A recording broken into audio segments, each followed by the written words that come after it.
Okay. You ever heard that? I remember that on MASH. If I knowed you were coming, I'd bake a cake, cake the cake. If I knowed you were coming, I'd bake the cake. How you do, how you do, how you do. It was at a brothel, I think, because that's what they used to go to geisha houses and stuff. Hawkeye and Trapper and stuff. I know it's awfully tempting when we have relative group brain damage because sexual comfort from women is just it can release brain chemicals that make you feel really good because someone wants to live through you, like that.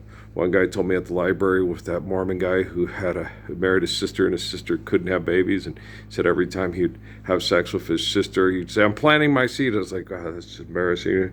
Why did she tell people this?" It's just like, but it's like, if you have something going on that stupid and you're not being studied by the Pentagon, you don't have to tell this to people. It's kind of sad and it's kind of embarrassing, but you're planting your seed, yeah, but the field is like planting your seed in a field where they've outside of Standard Oil, and they put gasoline in the water, right? And we all know, if you have Standard Oil back in the day with John Davis and Rockefeller, and you put gasoline in the water, it kills people and it destroys the crops and ruins the soils and stuff. So it's like using nuclear weapons to dominate the world's economy, which is, what's the economy? Oh, go Google it, and then buy our insurance, right? And so that protection for people has nothing to do with money, okay? And that people that have brain chemical addictions to success and competing over money are sick individuals, okay? And it's obvious they can't stop, because my life fulfilled how many documents that people have been talking about important events in human existence through human beings that are focal points of faithful communication. And they took me to Florida, and then about 2008 and 9, they started talking to me, and then they said all this stuff about the book of Revelation. I never read it. Jesus told me not to. But then when they gave me the books and told me to read Daniel and Revelation, and I read them, and it was different.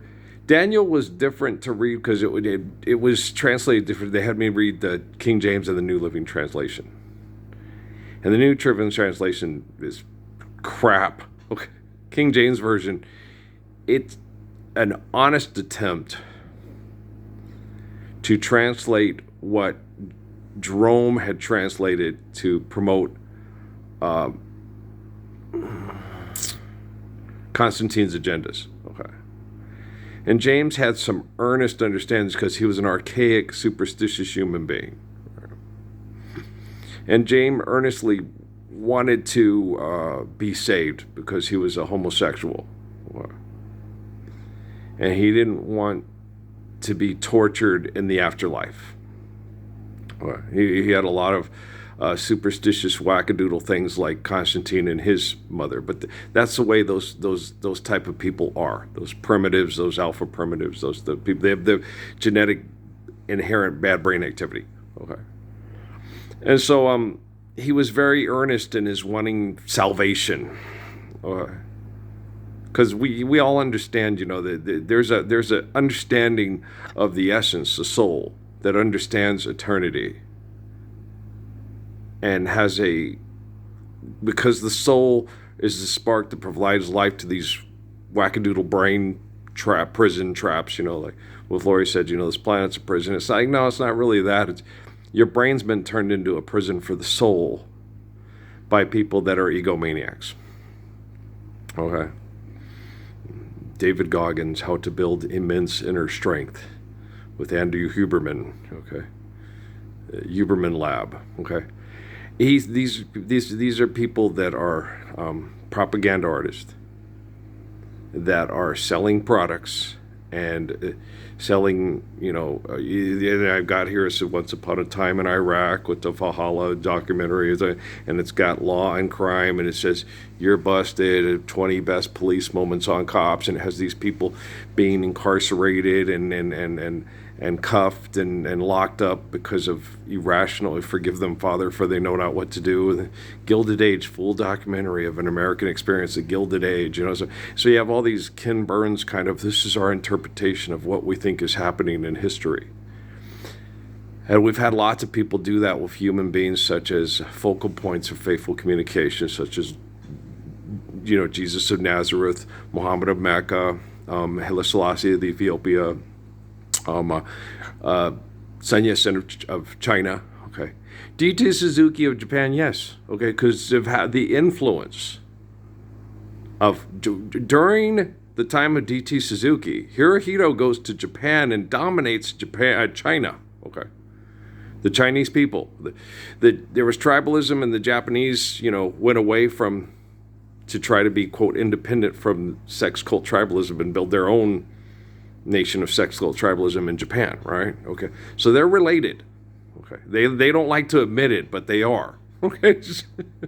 There's very close sexual tribal relations. Okay. Like my Aunt Nana, I'm not Japanese, and I get D.T. Suzuki, and he's like, I'm not Hirohito, and she's been damaged and abused. And guys, the parable of the Good Samaritan by Lord Jesus Christ in the Bible, that's it's pretty decently intact from the translations and manipulations, because with the way they translate these things, you have to put the good in it, or otherwise, but mixed in with the mythology mess. You put in good core principle values, and then you throw in mythology bullshit in the afterlife, and then that's what people buy. They've been doing it for thousands of years. Okay, since Stoicism with Marcus Aurelius and so on and so forth. Okay. There's this afterlife reward for being this good person, right? And being a good person is its own reward in life. And what Pascal explained in Penice is that you will perpetuate good lives for those that you live through. If you really love people like Judah Krishnamurti, you can't love your children or you'd end all wars. Why don't you change video, right? There's a beautiful prayer left to us by a man who's like the Krishna and the Buddha in spirit eternally. That's why when he would have those talks to these people, when he sat there and said, I journeyed 2,000 years, it was 2,000 miles, but he laughed and said 2,000 years, because he looks at life eternally, and he shares communications and prayers, meditations or prayers, as we would refer to them, depending on the reason why he didn't use the word prayer is because of the corruption of the word prayer from corporations that use mythology to turn religion into mass genocidal operations. Okay, so but you can come and correct the word and say, hey guys, just because other people, like with my D.T. Suzuki, with my Aunt Nana, there are better, like I was talking about it when I was soaking in the tub to the assholes at White Sands and NASA. The Karate Kid, the one guy was kind of a jerk, and his nephew was a real jerk. They were Okinawan, okay? And there could be people in Japan who are better people, okay? It's only a Peewit judges a man by the group and a group by the man, okay? The Kilrain, the Chamberlain's Irish New York transplant to Maine sergeant, and those are actual dialogues. Those are dialogues that are written down by Chamberlain that he had with this man from New York that adored him, called him Colonel Darlin, because he's a philosophy professor that lived in this rarefied world in Maine where they talked about the beauty and the glory of the soul. And Kilrain was from the streets of New York where people murdered each other just for a spot to sleep. Okay. And they were sitting there talking about, the mom talking about, we're doing this because Chamberlain said, we're doing this to free slaves, and everybody has a divine spark. And they all can be angels. And Kilrain looked at him and goes, well, Colonel Darlin, killer angels, because I've seen black people in New York kill my brother and my sister just for a spot to sleep in the sewers. Okay, that's why they got the hell out of New York, right?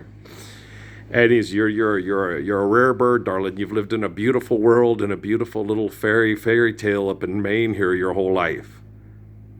And your mother, bless her soul, would probably want to commit suicide if she spent a night in the sewer in New York. Okay. Do you understand? I sat and watched this thing on this Ajo kid from Canada whose mom was poor.